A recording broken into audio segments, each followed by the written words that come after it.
Los periodistas.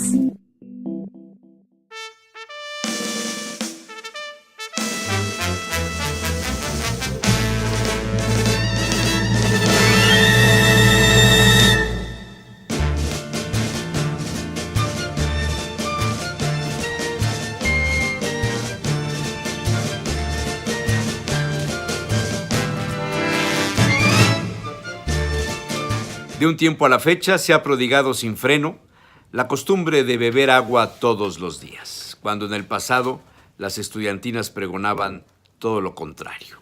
Beber, beber, beber es un gran placer. El agua es para bañarse y para las ranas que nadan bien. Bajo esas premisas, los jóvenes estudiantes hacían gracias con el consumo de la bota de vino. Algún nutriólogo le había mencionado en el pasado al aventurero Salacaín la necesidad de aumentar su consumo de agua debido a una reflexión científica. Tu cuerpo es 60% agua. Debes al menos beber de 2 a 3 litros de agua en el día, es decir, unos 8 vasos de agua. Con ello tu orina será muy clara. En cambio, el urólogo le había confesado a Salacaín su desconfianza por el consumo excesivo de agua y sobre todo de las llamadas aguas minerales, pues muchas de ellas producen las peligrosas y dolorosas piedras en los riñones. Por supuesto, el urólogo rechazaba la idea de beber al menos 2 litros de agua y ponía como ejemplo el comportamiento de los animales. Beben solo cuando tienen sed, no lo hacen por otra razón. Aquella charla en el consultorio había resultado divertida cuando el aventurero cuestionó sobre cuánto vino era recomendable beber al día. Los médicos no se ponen de acuerdo entre si 1, 2, 3 o 4 copas diarias y cambian las recomendaciones según el origen del médico. Los estadounidenses restringen la bebida donde haya presencia de alcohol, tal vez animados aún por la herencia genética de la prohibición del alcohol en el siglo pasado. En cambio, los europeos son más abiertos y de entre ellos los franceses los más tolerantes. Salacaín hacía cuentas mentales sobre su consumo de vino y el urólogo reía a carcajadas.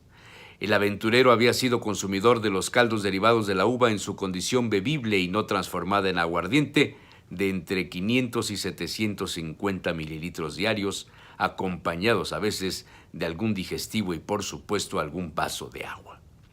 Con esas cuentas, le decía el médico, estás en la media generalizada, pero bueno sería bajarle al vino y aumentar el agua. Aún así, los riñones de Salacaín habían funcionado perfectamente hasta la fecha, y solo quizá fueron objeto de molestias debido a las dosis de antibióticos. Salacaín había salido de la consulta aquella vez, hacía unos 15 años tal vez, con una frase de José Ortega y Gasset en la cabeza. El hombre se diferencia del animal en que bebe sin sed y llama sin tiempo, y la había aplicado a conveniencia en las tertulias de la sobremesa. Ya en otras ocasiones el aventurero había acudido a la cita del periodista madrileño Eduardo Chamorro, quien en 1981 había publicado su famosa Galería de Borrachos, quien bajo la premisa de ningún bebedor es un don nadie, aunque haya un montón de don nadies tragando alcohol. Chamorro había clasificado a los tipos de bebedores y los lugares donde consumían la bebida. Lo mejor, escribió, es beber en casa, siempre por lo menos que uno se encuentre a gusto en la propia casa. En el caso contrario, lo más adecuado es saltarse la tapa de los sesos. En la antigüedad, los piripaos, los espléndidos convites, eran el espacio ideal para beber. Con el paso de los años, los establecimientos públicos del tipo cafetería, estanco, cantina, tasca, restaurante, constituyeron los espacios donde hacerlo. Pero la convivencia íntima en el hogar, en la casa, siguen siendo un espacio donde la bebida es honrada y de ahí la intención de dedicarle en cada casa un espacio exclusivo a la cantina, al bar, donde se guardan las botellas propias y regaladas. Tanta importancia constituyen las residencias modernas como en el pasado lo fue la esquina del piano o el cuarto de la televisión. En el pasado las antiguas civilizaciones privilegiaron el consumo del vino. Por la higiene, no siempre el agua era pura y traía consigo enfermedades.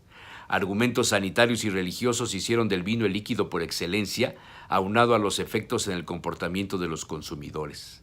El arte de la destilación, herencia de los árabes, tuvo su origen en la necesidad de extraer el perfume de las flores, especialmente de las rosas.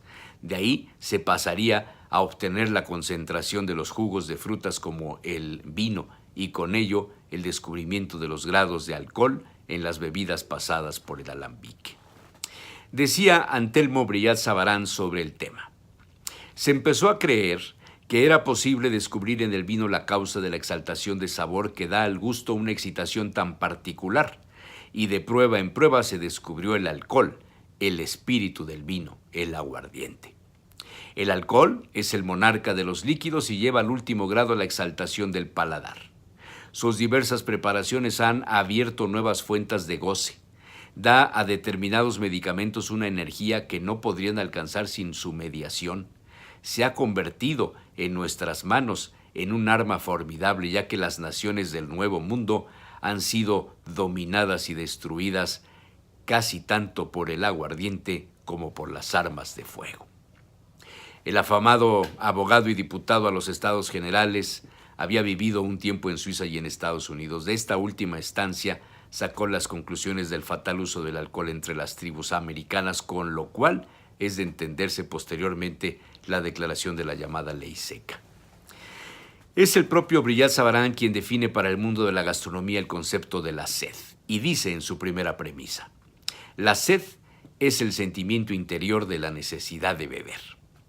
Una temperatura de alrededor de los 32 grados Reaumur, al evaporarse incesantemente los diversos fluidos cuya circulación sostiene la vida por la disminución que produce, hace pronto que tales fluidos dejen de ser aptos para cumplir su misión si no son renovados y refrescados con frecuencia. Esa necesidad es la que nos hace sentir sed. Brillat Savarin profundiza y hace la diferencia entre las diversas especies de sed. Deduce la presencia de tres: la sed latente, la sed ficticia y la sed adurante. La primera, la latente, es la sed habitual, la cual incita a beber durante la comida y es necesaria en varios momentos de la jornada diaria. La llamada sed ficticia es exclusivamente de la especie humana y deriva del instinto innato que nos lleva a buscar en las bebidas una fuerza que la naturaleza no ha puesto en ellas y que solo se produce mediante la fermentación, dice Brillat Savarin. Esta constituye un placer artificial más que una necesidad. Tal sed es verdaderamente inextinguible porque las bebidas que se toman para aplacarla producen el infalible afecto de hacerla renacer.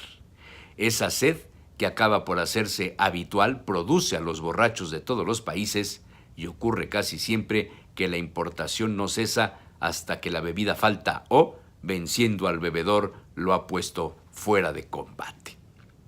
Por el contrario, agrega Antelmo Brillat Savarin, cuando solo se calma la sed con agua pura, que parece ser el antídoto natural, nunca se bebe un trago más de lo necesario. La sed adurante es la que sobreviene por el aumento de la necesidad y por la imposibilidad de satisfacer la sed latente. Se llama adurante porque va acompañada de ardor en la lengua, sequedad del paladar y calor que devora en todo el cuerpo, concluye Brillat Savarin. Sin duda, una manera muy científica de explicar la resaca, la cruda, también definida en su libro por Eduardo Chamorro, donde aporta varias recetas inéditas para curar la borrachera, la resaca. Dice Chamorro: una consiste en aplastar 2 plátanos y mezclarlos con un huevo fresco y crudo. Dicen que si se supera el vómito, el alivio es muy considerable. La otra me la pasó un cubano exiliado y responde a una concepción del mundo bastante más sofisticada. Hay que batir mayonesa con caviar y rociar la mezcla con ron y jugo de pomelo.